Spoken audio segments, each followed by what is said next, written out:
children progressively develop skills for work from a young age. And this includes children aged 5 and 6, learning about the different jobs people do in their community, role-playing different jobs, and being supported by their teachers to believe that they can do any job that they want to. And we also have our own Scottish Attainment Challenge, with lessons and experience taken from around the world, from London, Manchester, New York, Ontario, amongst others. And our uniquely Scottish Attainment Challenge is now operating in more than 300 primary schools, where we have the highest number of children living in poverty. We have 32 attainment advisors in place, supporting schools and local areas. And each school has developed a tailored plan on how they will close the attainment gap with many innovative practices within and beyond schools, and many of those focusing on family learning and wider partnership to support children and families. I know that the conference will offer the opportunity to hear more about some of this work in more detail, and Education Scotland, who are here throughout the event, can of course provide you with more information on any areas of interest to you. Learning from international experience was also one of the reasons why we took the brave step almost 2 years ago of inviting the OECD to review our progress with Curriculum for Excellence. As many of you will be aware, and as you will have heard yesterday, the OECD report, Improving Schools in Scotland, an OECD Perspective, was published just before Christmas, and we are extremely grateful to the review team, some of whom are here at the conference, for their very thoughtful and detailed report.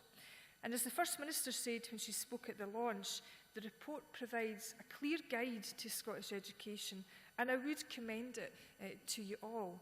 And it paints a picture of a successful and effective school system, but of course, where there are still important areas for improvement.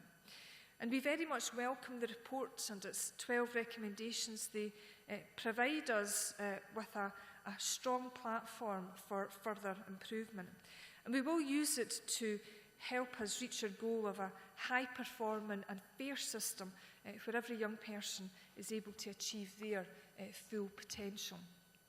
We've already started working on taking forward the report's recommendations and other areas where we can improve our current practice in relation to assessment of achievement at all levels of education.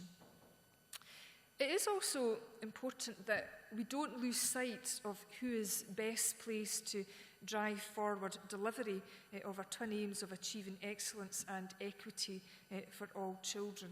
And that is teachers.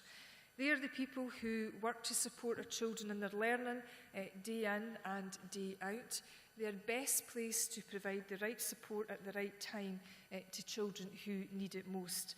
And that is why we have developed a robust framework where teacher judgment is highly valued. We are proud to have a highly professional graduate teaching profession in Scotland with very high professional standards. Nothing will trump the professional judgment of Scotland's teachers. And we need to do all that we can to free them up to teach, to continue to tackle bureaucracy, to minimise stress for them, and crucially for our children, and to lessen workloads again on both teachers and children and young people. And we have listened carefully to the views of teachers, their representatives, parents and children and young people themselves in developing the framework, so that our approach is designed to add consistency and robustness to practice in assessing children's progress at primary and in early secondary school. But we must not lose sight of the need to also continue to consider workload and its impact on teaching and learning at the upper end of secondary in relation to qualifications. There is more to be done here. So I'm therefore very pleased to announce today the establishment of a new group on assessment and national qualifications, that will be chaired by the Minister for Learning, Dr. Alistair Allen, who reports directly to me. This group will apply a laser-like focus on what more we might need to do, both in the short and in the long term, to fully embed our new qualifications as part of Curriculum for Excellence in a way that minimises stress and maximises opportunity for our children and young people to succeed. This group will be tasked with making recommendations on any appropriate and feasible adjustments which could impact positively on the qualifications framework in the 2016-17 session, and I expect the group to provide these initial recommendations by the end of March. But the group should also take a longer view and consider and make recommendations on policy framework within which qualifications are developed and operate, as well as on assessment policy and practice from the age 3 to 18 and the best way of supporting improvements. And this last part of its remit roots it firmly within the ambit of our aspirations for the National Improvement Framework. And I want also to share some thoughts on other steps we're taking through the establishment of the National Improvement Framework. The OECD recommended that we should be rigorous about the gaps to be closed and pursue relentlessly closing the gap and raising the bar simultaneously. And this captures that vision for Scottish education, which is very much at the heart of our National Improvement Framework. And we have been clear in developing that framework that we need better evidence that helps us understand attainment and the gap between the most and least disadvantaged children. Through the framework, we will start to gather for the first time all the evidence and data that we need to get a comprehensive picture of how well our children are progressing through all stages of school and beyond. And this will enable us to highlight successes at local and national level, shine a spotlight on where improvement is needed, and take rapid action as a result to help every individual child to succeed. In particular, it will support us in achieving our ambition of closing the attainment gap in Scotland. We will rise to the challenge set out by the OECD reviewers that Scotland can lead the world with an integrated framework for assessment and evaluation of education. And we have set out to implement a framework based on a balanced range of measures which gives a full picture of performance, which doesn't give more weight to one measure over another, causing perverse incentives. But we also recognise the value of transparency and accountability. The framework aims to deliver complete transparency on how well education is performing at every level, from individual child through to local authority and national performance. For parents, this will mean clear, meaningful information on their child's progress with greater consistency across schools. And we have started to develop a new dashboard system to ensure that each level of our system has access to the right type of evidence for improvement. Teachers, schools, other education leaders, parents, local and national government, and of course, children. And we will have a much more complete set of evidence which will allow better informed policy making and decisions, both in our local areas and schools and at a national level. A new standardised assessment at key stages will be available for teachers to use during the school year to address the needs of individual children. And we have kept the child very much at the centre of the framework with a clear line of sight from the classroom to our national priorities. And we want the framework to have a clear impact on improving learning and teaching in every classroom in Scotland. We want schools to use evidence and the flexibility within Curriculum for Excellence to plan the learning and teaching needed to improve the outcomes for every child. By the autumn of 2016, we will have the first new data set from the framework with, for the first time, a complete national overview of attainment covering the full stretch of school years. But over time, we will build an evidence from the early years and from post-school so that the framework covers 3 to 18 and beyond. And this will enable us to work across all levels of the system to set challenging goals for achieving excellence and equity for all children. And the robustness of the evidence base will be extended when the new National Standardised Assessment becomes available in 2017.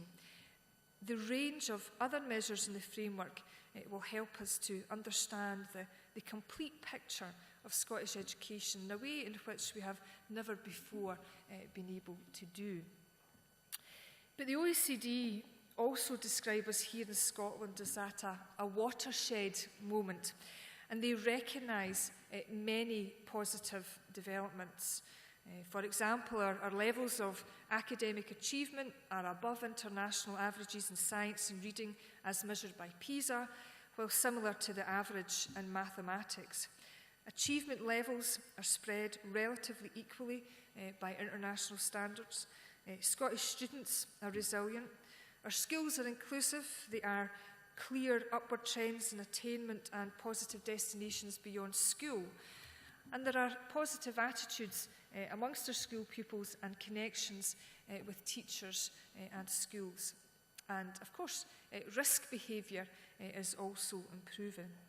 However, there are challenges in the report, and we are very grateful to the OECD for highlighting these also.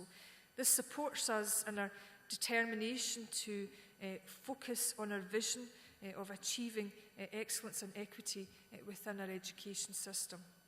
And we've also embarked on taking forward the recommendations along with our partners in education. And we are fortunate in Scotland that we are a small country and we work collaboratively and closely with our national teacher and parent organisations and with our local authorities and school leaders. Collectively, we will enter a new phase of curriculum for excellence and continue to take a bold and energetic approach to getting the best education for each and every child in Scotland. Friends, I hope that I have given you a clear sense of how much we are committed here in Scotland to closing the attainment gap and creating a fairer society and a more prosperous economy in a country that we can all feel comfortable living in. Creating a world-class education system is fundamental to achieving our goals. And I look forward to further international collaboration and cooperation with you and the International Congress so that we can learn from each other and work towards that shared commitment of improving educational opportunities for all our children. And I would like to wish you a very successful and productive time here in Glasgow. I'm very much looking forward to hearing about the rest of the conference. The organisers have certainly pulled out all the stops to ensure that you've got a very stimulating and exciting programme. So friends, thank you very much. Thank you for being here in Glasgow. Thank you for listening. And I'll hand back over to Professor Chapman, and I'm happy to take a few questions.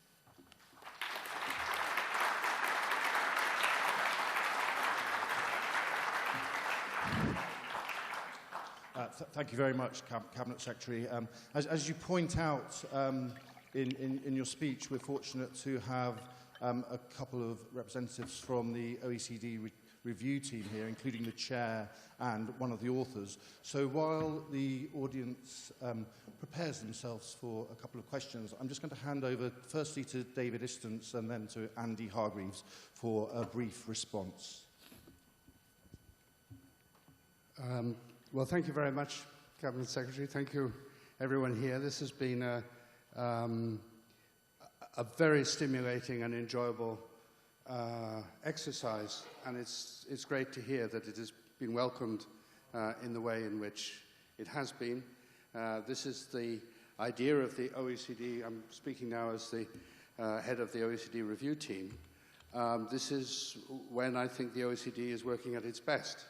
That is, working with evidence, working internationally, making a difference, and looking forward. So that's the framework in which we operated. We wanted to come with a small number of recommendations that were clear rather than a long shopping list, and we hope that in the months and perhaps years to come that we will be able to continue to be a part of working out what some of those ideas might mean in a Scottish context. And so thank you very much for taking us on board. I think you mentioned it is a brave thing to do.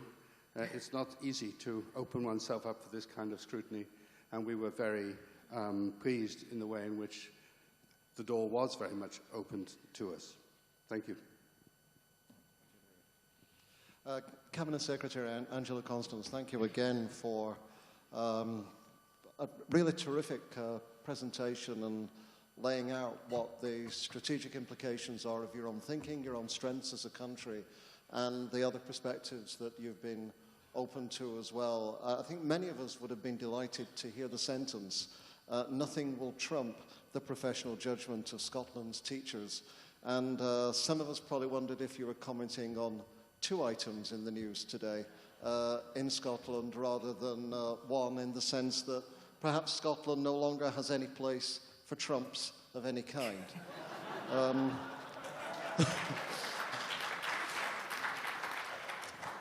The second thing, so there's just 3. The second thing is, I am, some of you may know, the president-elect of this community, which I've been honoured really to take care of from next year for a couple of years.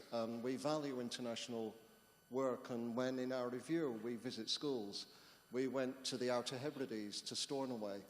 In Stornoway, as they were thinking about the new economy and what their opportunities were, they mentioned many things, and one thing they said was, you know, in the Outer Hebrides, we're a seafaring people, and all our lives, in all our history, we've reached out to the world, and we've learned from other parts of the world, and we've given to other parts of the world. And the most successful nations are learning nations. They're nations who are proud of who they are and what they've achieved, and continually want to seek other input for how to get better. And we're clearly delighted about that as an organization, and I think also the OECD.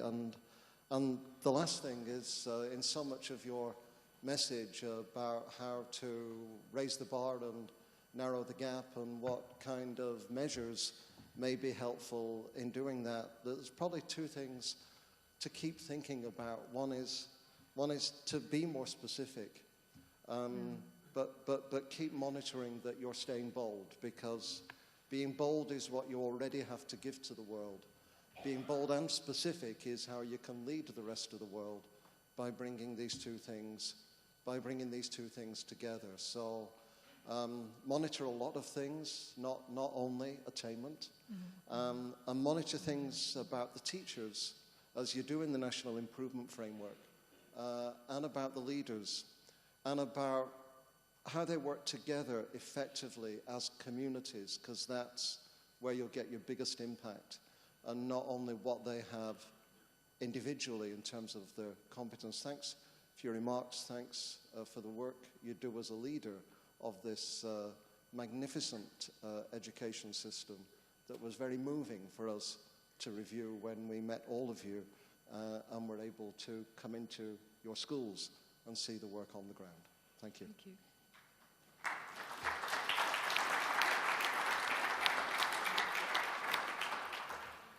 David, Andy, thank you very much for your comments. I'm now going to open it up to the floor for questions. We will go firstly to, I see Bill's already got the mic in his hand. Okay, go, Bill, you can take the first question. Yes, possession being the first part, since it was right next to me. Bill Maxwell, Head of Education Scotland. And can I also add my thanks to the OECD team for a tremendously insightful and excellent experience all round, which I'm sure we'll learn from. But one of the strengths the OECD report highlighted was the extent to which Scotland has maintained broad agreement and consensus across the Scottish professional and public community as it's taken through what's a very ambitious but lengthy process of reform through Curriculum for Excellence. Just wondering, Cabinet Secretary, if you could have any personal reflections on what it is about the way politics and policy making and development works in Scotland for an international audience, that any reflections on why it is that that's been possible in Scotland to sustain that broad consensus through the inevitable challenges that come about from year to year. It's always very easy for a politician to forget that actually in Scotland, and as others have said, it's one of our strengths, that there is a broad consensus and agreement. Now, we are by instinct a disputatious nation, and that broad consensus doesn't mean that every individual or that all the stakeholders agree with each other all the time. We do indeed have some very respectful, but actually some very honest and frank dialogue and debate. And inevitably, as we were moving onwards with the actual implementation for Curriculum for Excellence, and of course there was much, parliamentary and political scrutiny of that process, and rightly so. As a government, we did have to remind ourselves constantly that the work that we were doing was actually built upon a national debate that was led by the previous government of a different political affiliation. And I think that was a strong starting point, that there was a national debate in Scotland about what education should look and feel like and what it should be achieving for our children. And I remember taking part in that national debate, more than a decade ago. I was at that time, a frontline social worker. I was a local elected councillor, and I sat on the local education committee in West Lothian, which had become the Children's Services Committee, which was all about, integration of policy and services. And I probably spent my many years as a councillor reminding other councillors that it wasn't just the Education Committee, it was a Children's Services Committee. So what we have, I think, managed to do in Scotland, and we'll always, have to work hard to keep that balance right between a real forensic focus on education and policy and practice and assessment, but always remember that children are whole beings, and that if we want children to succeed educationally, we have to be, also caring for their welfare. So that national debate in terms of the direction of travel was very, very important. I do, as I said in opening remarks, I think that the size, we're a wee country, disputatious, but being small, I think, helps. The Scottish Parliament has ensured that politicians, including ministers and, members of the Cabinet, are very accessible. And I know that many visitors, students and professionals to Scotland often remark about how accessible politicians are in Scotland. And I think ultimately, while we have a historic, commitment and focus on education, we, I think, collectively are focused on what happens on the front line, and we're working hard throughout our disputatious nature and any disagreements that we are working through in a frank way. We are all working hard to remember that first and foremost this is about children. And while I have this lovely title, Cabinet Secretary for Education and Lifelong Learning, ultimately I'm the Cabinet Secretary for Wains, and I know that that commitment to Wains is shared from classroom teachers and throughout our education system. Thank you very much. I've had a whisper in my ear saying that we are really short for time, so I'm going to take one final brief question for a brief response, if I may. Any hands to indicate? Yeah, on the fifth row back. If you could just introduce yourself, because I'm afraid I'm not sure that we know each other. Good morning. Pauline Stephen, Head of Schools from Angus Council. I'm wondering how you see the new National Improvement Framework contributing to the OCD advice to build the middle of our system, and what might the implications be for local authorities? Okay, thank you for that. I thought Chris earlier was sounding a bit like the presiding officer, urging for a brief response. I'm afraid a frequent comment on my school report card was chatterbox, and many observers have said that she likes to talk endlessly, but I'll do my best to be focused. I know you've got a busy agenda.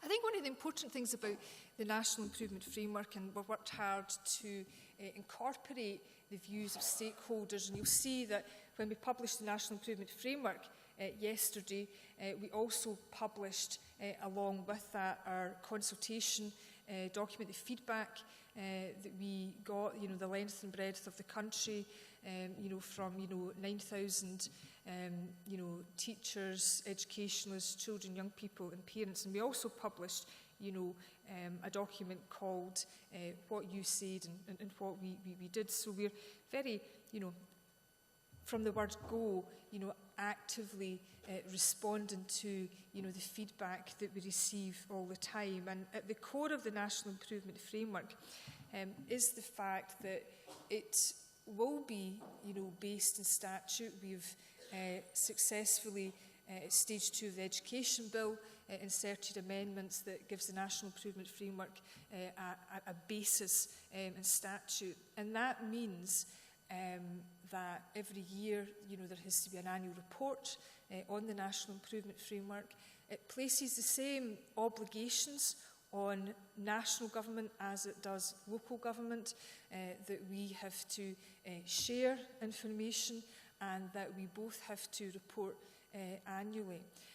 And I believe that transparency and accountability, both at local and national level, is really important.